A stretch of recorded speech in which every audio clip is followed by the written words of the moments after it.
Hi, I'm retired NYPD Detective Vic Ferrari, and welcome to NYPD Through the Looking Glass podcast, where you get unique insight into the New York City Police Department. Before we get started, I encourage you to check out my Amazon author page, where you'll find my series of behind-the-scenes NYPD books. They're $10 paperback or $2.99 ebook download, including my latest NYPD Presumption and Dysfunction.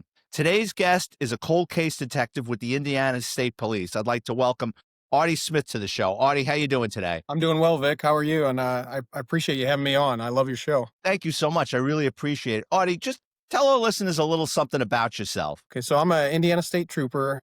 I'm assigned as a detective to the cold case unit with the Indiana State Police. I've been with ISP for over 13 years now. And what made you go into law enforcement? Ever since I mean, probably back to age 5, I've just always wanted to do that. I mean, I think, we all want to help people and that, but there's also, the excitement of it, the uniform, the cars, the guns, just all of that. I remember my dad and I traveled a lot when I was younger, going to different ballparks and whatnot, and always seeing, state troopers cutting medians and pulling cars over and, flying by us. And I remember seeing those cars and thinking, I'm going to have one of those. Something I've always wanted to do. Sound like me when I was a kid. Now, the New York City Police Academy, for me, and this is 30-something years ago, was not difficult. I know in New York, the state police, and I've heard in Florida that the state police academies are no joke. You got to live on the barracks, I think, during your training. I don't know if that was the case for you, but what was the state police academy like? So ours was, I believe it was 24 weeks. We would report, you could either report Sunday night or early Monday morning, and then we were gone Friday evening, and then we'd be home on the weekend. It was no joke. I mean, you definitely got to prepare for it. And luckily when I was at college, I did an internship over my last summer where I interned with the Indiana State Police Toll Road District and the Michigan State Police Niles District. And that was great because I got to see two different sides of it. Up there, MSP in that district, they respond like they get 911 calls and respond as, regular police. The toll road, I mean, they get all the 911 calls, but sometimes more traffic oriented. But I mean, you could still do all sorts of. How many members are in your department? I think we're at full capacity. We're at the number's about 1,300 right now. I think it's a little less than that. So as with any place, it seems like. And in the academy, you train obviously with firearms. What kind of guns do you guys carry? So it's been many different guns. When I started, it was the Glock 17. The 9mm, and we had a Remington 870 shotgun. And then we transitioned about a year and a half later to the Glock 21. And then a new superintendent came in and we transitioned to the SIG 227. And you worked the midnight shift as a state trooper for 5 years. And I've always said midnight, that's big game hunting for cops. Oh, absolutely. Because all sorts of crazy shit happens on the midnight, and people that are up to no good are out on the midnight. How did you find work in the midnight shift? It found me, just like anything. And luckily, on nights, generally it's, sometimes you're not there by choice. So it's a lot of new guys and, they're gung ho and you're all trying to compete and trying to, find whatever's out there. That time on the toll road, that was split midnights and afternoons. So I got to see a little bit of both. But yeah, it seemed like on midnights, it was a lot easier to get into something, Yeah, it's almost like a thinning of the herd on the road. Oh yeah, absolutely. Yeah. You're going to get something. You just, you don't know when, but you just, like I said earlier, it finds you. Well, yeah. And on the midnight shift, like you said, there's less people out. So someone that's up to no good, it's almost magnified. Because they're right in front of you. There's not as many distractions out there. Right. Yeah. When, on afternoons when it's busy and whether it's a speeder or, you see someone, hitting a line or, driving all over the road, there's a bunch of people doing it, and it might not be safe enough to go out and stop them because traffic's real busy, rush hour and whatnot. But on nights, yeah, someone's swerving all over the place or coming up behind you way too fast, or passing semis at Mach 1, they definitely stand out. I see you got to work some Notre Dame football games. That looks like that would be a lot of fun. Yeah, that was a great detail. I wasn't assigned to the team at the time, but you'd either work traffic or go into the stadium and work security, and yeah, that was a lot of fun. So you never got to travel with Notre Dame like on an away game? No. And you're gonna fill this in for me. I like college football, so I always get a kick out of you watching a Saturday afternoon game, right? And there's always two troopers trailing Nick Saban like at halftime into the locker room or after the game when he goes to shake hands with the opposing coach. From being a cop, you can always tell the guys that are doing it are old timers and they're hanging on for dear life for that detail. Like it's usually, see, I can tell by the smile. Yeah. And then they're not giving that thing up. You know, there's a line to get that job. Like they would take a bullet for Deion Sanders. Like the coach of a college football team coming off that field, those troopers are no joke. It's Right. usually like these old timers that are doing like 500 push-ups a day, and they're following that guy like it's the president. Like that guy is better protected by the 2 state troopers than the Secret Service. Oh yeah, yeah. We had a group for a while, and I mean, they did a great job. They deserved to do it, but the main trooper that kind of ran it, yeah, you know, you had to be a connected guy. You know, you had to be Yeah. to get that detail. But like I said, he did a great job. But yeah, he was an older guy, and I mean that was his thing. So Yeah, it's usually the old guys that are in really good shape, and you can just see, man, it's like their heads are on his swivel. They don't want to lose that detail. It's the same as like the guys that work Yankee Stadium full time, like the guy that's assigned to the dugout. You know what I mean? I mean, oh every yeah, now and then some clown might just wind up in there, but it's usually like you said, it's a detail that goes back for a long time. You also worked a lot. You worked the Indy 500. What was that like? it's a long day. It's a Yeah. good detail. I mean, you know, you're waking up at 1:30 in the morning, 2 in the morning, so you can get down there at 5:30, and then you're not getting home till 11 at night. This year, I actually worked it this year, and we had some cloud coverage and whatnot, so it made it nice to not have the sun out. But there's times where it's 95, 100 degrees out there, and you're dying. Yeah, after everyone's happy going into the race, but then after the race, they just want to get out of there. Traffic's a disaster, but generally it goes fairly smooth. Are there a lot of fights? Occasionally, yeah. I mean, or you'll sometimes hear them on the radio.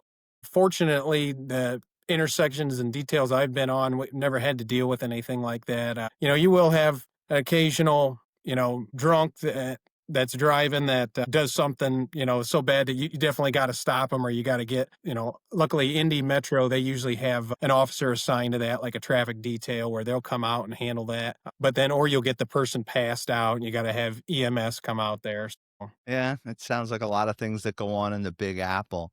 Now, in the academy, you were trained for high-speed pursuits, what I'm sure was a lot of fun. Probably that and firearms training was probably your favorite. Did you ever get to, like on the road, did you ever get to do the pit maneuver or throw down the stop sticks in a fleeing vehicle? did stop sticks a few times, but as far as the pit, I was never trained in that. Now, the department has started training though, so there are troopers out there that are trained to do that. Were you involved in a lot of vehicle pursuits?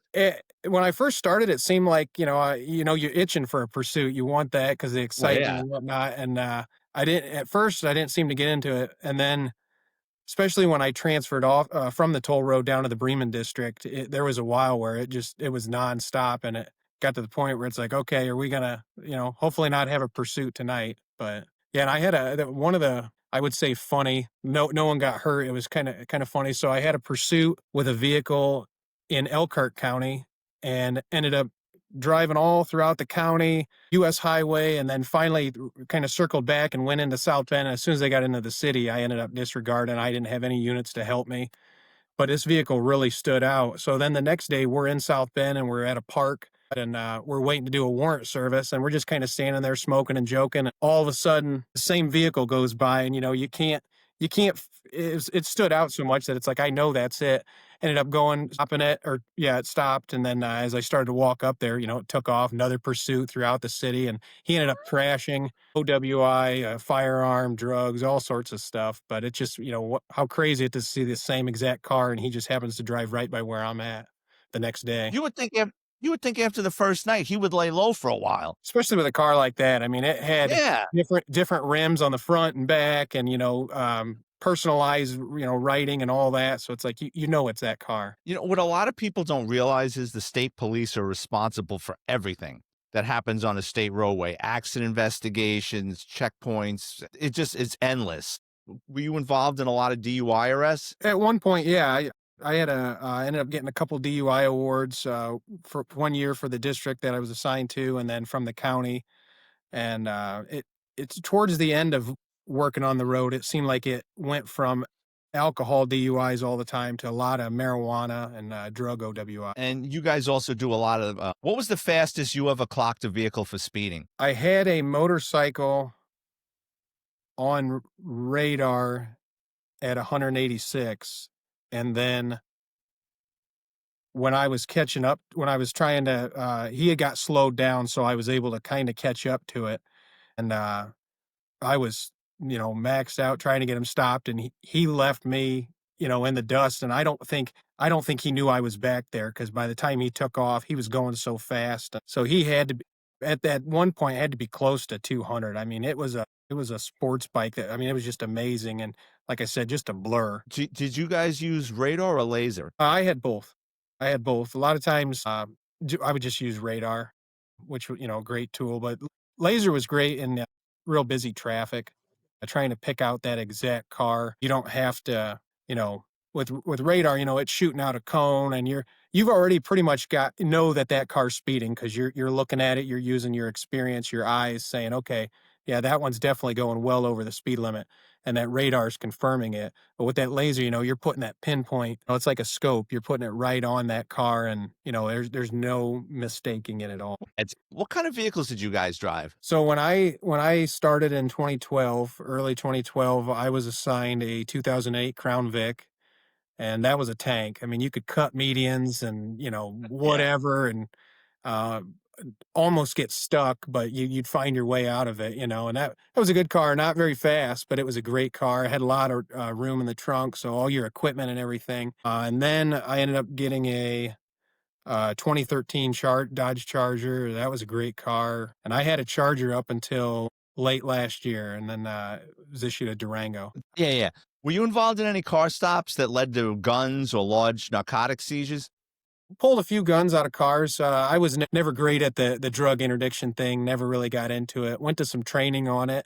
I just didn't seem to have a knack for that like some of these guys do. I mean, they're masters at it. Yeah, finding traps in compartments, or Yeah, yeah. we used to get that a lot in New York. My primary FTO though, he was an interdiction unit at the time, and even though he had trained me in some of that, I just didn't seem to fall into it. But he was really good at that. So after a few years on the road, you want to do investigative work. How did you wind up in the cold case squad? I was fortunate enough to be assigned like a temporary duty assignment, and as a field detective. So I was able to do that for about a year and a half, and that was great work. I really enjoyed it. Really got into it when I'd say not quite a year into it. We had a cold case from North Webster from 1975, and the lead investigator, who's now my supervisor in our cold case unit, he had reached out and he needed DNA for a potential suspect. And when I heard that, I jumped on it right away. Cold case interest, and was fortunate enough to get involved that way. And then it ended up turning out to be the guy. Just it kind of propelled me to keep going, and I was able to work side by side with him on the case, and I ended up working some other cases. Was that one the Laurel Mitchell cold case? Correct, yeah. Could you go into that a little bit? Yeah, so Laurel J. Mitchell, she was 17 at the time, and she was from North Webster, Indiana. She worked at like a church snack bar along the lake right in downtown North Webster. And it was late in the evening. They were closing up. She was going to go to the amusement park in town. And some people had offered her a ride, some friends, and she turned it down. She was just going to walk. So she was closing up with a young man. He ended up going home as she's walking past his house, which is about a half mile from the snack bar. He waves at her and she waves at him. And then she turns down the county road to walk into town, which is about, I'd say, close to about a mile. And that's the last anybody sees her. And then, unfortunately, the next day, the now closed Ligonier post of the state police, they get a call that a deceased female's been found in the river near Mallard Roost game lands in Noble County. Police get there, and then eventually, she's identified as Laurel Mitchell. And for years, I mean, they had some, suspects that looked pretty good for it. And for years, though, it just went cold, and no new leads, nothing would really come in. And eventually in, I believe it was around 2000, 2002, a gentleman came forward, and he and his buddy had talked, and they had both heard a statement from a gentleman, not at the same time, different times, where he was kind of bragging about him and another guy being involved. So he's like, "Hey, I think I need to go to the police." So they decided, yeah, he's probably serious. We should do something. So they went forward a couple times, talked to different detectives. Nothing came up with it. Finally, my supervisor, he got involved. He was from that area, from that school district where she went missing. And he ended up getting involved and interviewed the guy. And I ended up re-interviewing him. But pretty much, we were kind of able to determine, like, hey, this is likely the guy. That he has a tie to where she was found. He had a vehicle back then that a witness described seeing near where we believe she was abducted. Things were starting to line up. And then I think it was about 4:30 on a Friday afternoon, got an email from the lab saying, "Hey, that the DNA that you submitted, it's him," and that's a crazy experience. Were these guys from the area or Yes, just yeah, they were passing they were through? both from the town near where or where her body was found.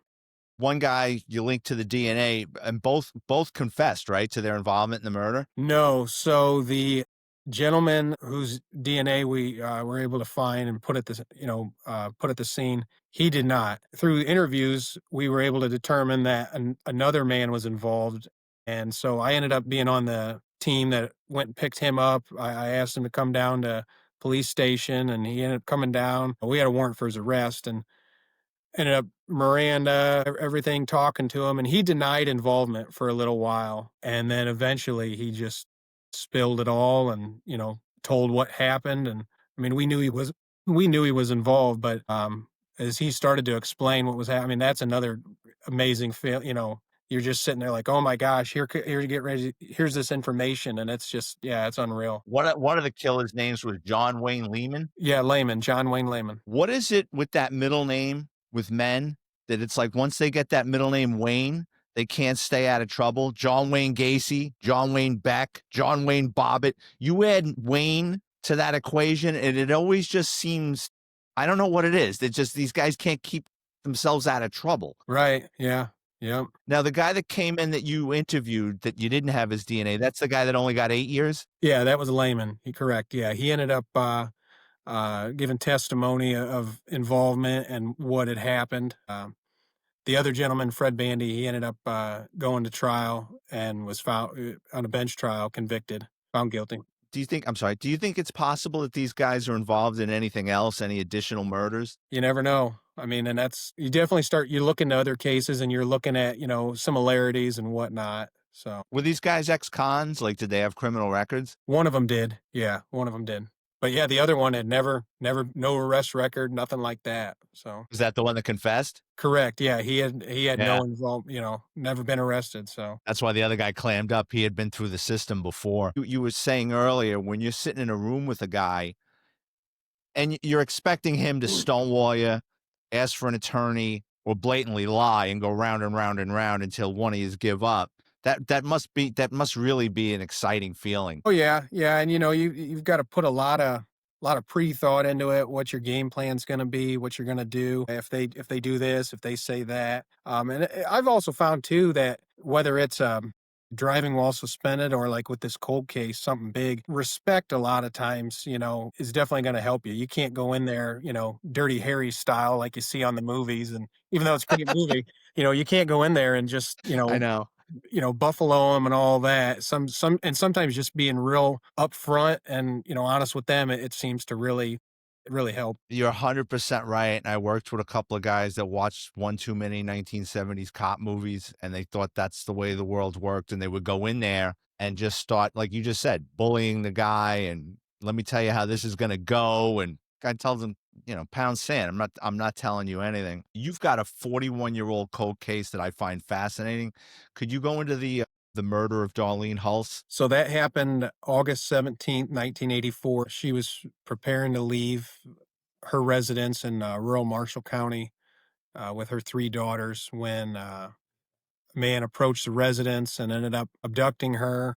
And she was found the next day about 6 miles west of there, deceased. Her 6 and 8-year-old daughter at the time when the man entered the home. Luckily, they were able to escape and run out and run to their grandparents' house. When police arrived, they ended up finding the 11-month-old daughter, who I'm in contact with today quite a bit. They ended up finding her in the living room covered in her mother's blood.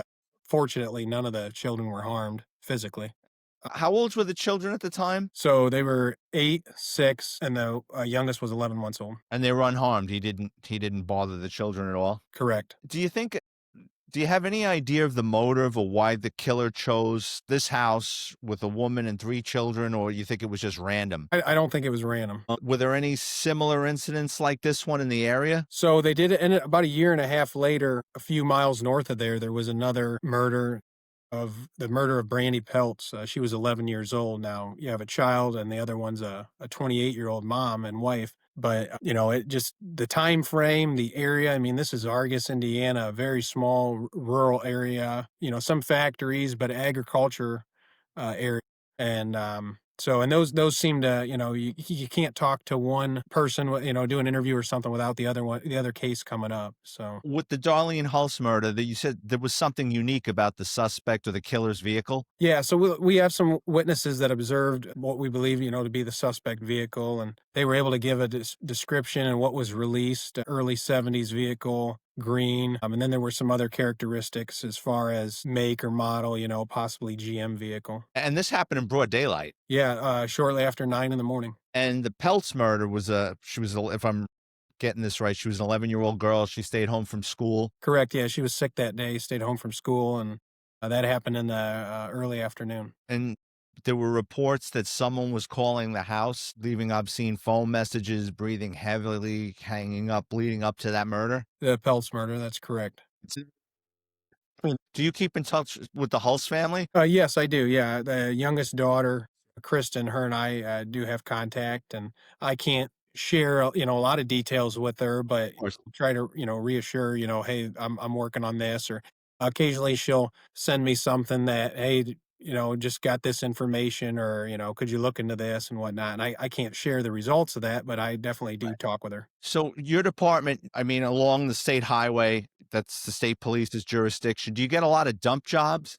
You're talking like as far as like homicide wise, or yeah, I mean, back in the day, I know there's, cases that we've looked into where definitely, there's cold cases where, bodies are found here or there, but obviously the murders don't happen like they used to. I mean, the 70s and 80s were looking at being a cold case detective and looking at these files. I mean, what rough times, Well, and I've heard and I've read that there was a couple of serial killers going across the United States, and thinking they were truck drivers that were picking up, prostitutes at the truck stops, killing them in the cab of their truck, taking them 100 miles, and then dumping them along the road somewhere. Oh yeah, yeah. You have the I-70 and even Right. I-65 where hotels and stuff like that. Yeah. Part of some of your investigations, does your department send you guys to the prisons to follow up on leads? Yeah, so I have a case where I had to go to Westville Prison, do an interview, and then recently I was down at Madison Correctional Facility for missing persons case, collecting familial DNA from a mother. So yeah, occasionally, yeah, you do have to go to the prisons. So, and that's a experience in itself. Yeah, so like you got a guy's doing a 100-year bid, and now all of a sudden he wants to talk about his ex-cellmate that confessed to a murder to hopefully shave a couple of years off of his sentence. But, it's can you trust these guys and what they have to offer? Right. So here I am, retired 17 years, and I try to keep up what's going on in the world of law enforcement. I can't believe how much technology has changed since I retired in the world of law enforcement, like showing how old I am. I mean, the last 5 or 6 years, we were scanning someone's fingerprints over a template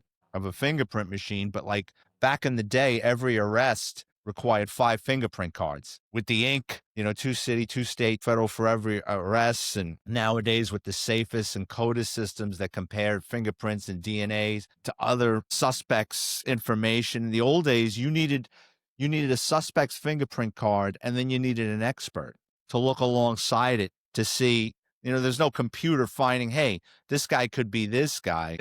Does your department work closely with the State Department of Motor Vehicles? Oh, absolutely. Yeah, there's a lot of cases where you reach out to a BMV investigator, and they're super helpful. So it must be exciting working on these cold cases, because you're opening something up that no one's looked at for decades, and it's another set of fresh eyes to look at something. How many investigators are in your unit working on cold cases? We have 5 full-time detectives, and then we have 3 part-time, and then our supervisor who he oversees a couple other units, but he works cases as well. And as part of your investigations, have you ever had to been involved with either having a victim or a suspect exhumed as part of your investigation? Yeah, so I was assisted with a unidentified human remains and, yeah, helping pull them out of the grave and that, and, that's an Yeah, experience and something, you don't see, and but I mean, it's so interesting, and I mean, that's why we do this job and, right. things like that.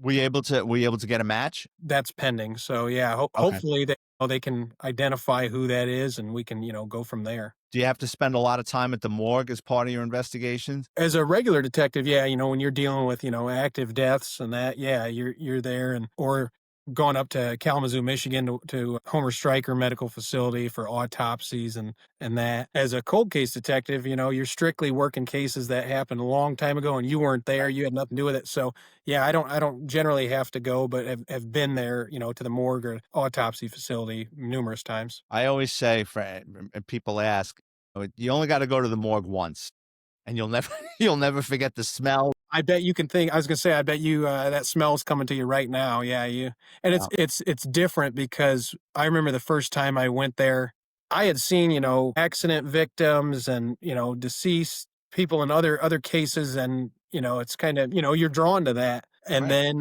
you go to an autopsy, and it's I remember I'm like, "Oh, man, I need to sit down," and then 5 minutes later, you're great, and then after a few of them, it's right away when you get there, you're like, "Hey, where are we going to lunch?" I know. Yeah, I know. I've seen homicide detectives eating an Egg McMuffin with a coffee, hanging over the medical examiner, just watching like it was nothing. I It's couldn't like, do it, but Gone in 60 Seconds where he's eating the sandwich, and sets it down on the guy, yeah, I it's true. It's true. You just become numb and desensitized to things. Does the state of Indiana have the death penalty? yes. So I'm sure after you secure a murder conviction, there are countless appeals. Yeah, yeah, absolutely. Oh, they're gonna try every chance or everything they have, to get out of that, and those are done at, the state executions, those are done up at, Michigan City, Indiana State Prison. So I found some cold case homicides that you may or may not know about. So let me just throw a couple of names at you, and you just tell me some circumstances about it. There was a woman, Evelyn Matchett, 67 years old. It was a homicide victim, February 4th, 1988, in LaGrange, Indiana. Yep, LaGrange, yep. So, yeah, I've done some work on that case. She was, uh found deceased in her residence, homicide, obviously, and found cause of death was found to be strangulation. So that's definitely another one that we're working on. Or Lloyd Stanton, 77. Lloyd Stanton and Doris Oliver. It's a double homicide, September 29th, 1981, in Kentland, Indiana. Correct. Yeah, that yeah, they were both shot. So yeah, we're working on that with the details of these cases. Obviously, I can't go into a lot of stuff. I wish I could. Yeah, but yeah, I mean, like those cases, I mean, they're, public record. People can find, even though something may seem how it is or it appears one way, you never know. I mean, it could be something else and staged, and you got to look at all the angles with these. Okay, I got another one. James Ellis, 58 years old, February 10th, 2003, Covington, Indiana. Deceased found outside his garage. It is believed the victim was deceased a month before his body was discovered by his parents. Blunt force trauma. Right. So he was kind of he was a recluse, older gentleman, and didn't have a lot of friends in the area, but his family would visit him from time to time, and his parents hadn't heard from him in a while, and, he's 58, so they're obviously a lot older than that, Right, and much older. they show up and, the mail's piled up, and they go up to the residence, and, there he is, so and he had been there a little while. So, your department, do you also handle missing persons investigations? Yeah, so we work those that are our cases, and then we get asked to assist other departments, and there may be out of state department that needs familial DNA or needs something looked into, but also sometimes city departments where they don't have a cold case investigator, they have a field detective that's buried with active calls or active investigations. So they may reach out and say, "Hey, I'm all the way down here in southern Indiana. Can you try and contact family or try and get this?" I've reached out to. I've worked with New York and Florida, other states, and a lot of times we rely on other agencies for these cold cases and missing person cases. Would you catch a missing I'm just trying to figure this out. You wouldn't catch every missing persons case. It's a missing persons case that looks like it could have been a suspicious homicide. Like there's circumstances that would lead you to believe that the person is no longer around. Yeah, so I mean, it may not be a homicide, but yeah, something, or you'll get contacted by a county coroner that, hey, we have this Right. body here, and you're working on that. So Can you give me some of the difficulties that come up when you're working on these cold cases? a lot of times, you run into, trying to find a witness. Sometimes, they're deceased. They don't want to talk about it anymore. Evidence. I mean, things, especially if it's a case from a long time ago. Luckily on a lot of these, they may not have known that in 30, 40, 20 years something was going to come up or be done testing wise, but they still, they preserved it. But sometimes, you just don't have that evidence that you're looking for, whether that might make it easier, whether it's fingerprints, DNA, whatnot. Like I said, a lot of times maybe just trying to find a witness. So, and there's a reason that these cases have gone on so long. So Does your unit have a genealogy unit? yes, yeah. So we started that, and we have a genealogist in house. At the time when it was started, I believe we were only like the sixth department in the nation to have one. So, and that's exciting. That's a game changer. Could you go into what they do? So, like I said, we have our own genealogist, new program. So, what he does is he'll take family trees to search for suspects, connecting relatives through DNA from databases that people have uploaded, GEDmatch, family trees, stuff like that. And with that DNA, you're looking at that variation. You're doing a SNP or a SNP, and they're going, they're finding that family line, and they're tracing it and tracking it down till it gets smaller and smaller, and then they end up they have a person of interest or whatnot and give you a lead, a tip. You then have to go follow and confirm. Where you have STR, so short tandem repeats, it's a short sequence of DNA. That's for one, characteristics of one person, and you're comparing that DNA evidence from the scene to a known standard from a suspect. It seems like you found your niche with working in the cold case squad. Is this like a dream come true for you to be working in this unit? Oh, absolutely. Yeah. It's, you, in this type of work, it consumes you. I mean, I can't tell you how many times I'm doing a project and at home, and I don't remember the last few minutes of it because I've been thinking about a case, or Yeah. you're up late at night in bed reading a report or something. It's just, yeah, it consumes you. But yeah, it's a great job. I enjoy it. And when I started, I just wanted to do traffic and stop cars and things like that, and didn't really have a feeling that I would ever go into investigation work. And then I went into that, and then ended up really getting involved and interested in the cold cases, and was fortunate enough to get one of the 5 positions that we have. I think it's your persistence and hard work is where you are. Artie Smith, thank you so much for sharing your time with us today. Absolutely. I appreciate it. Like I said, I love your show. You do a great job. Thank you so much. Thank you again, everyone, and I'll see you next week. Thanks.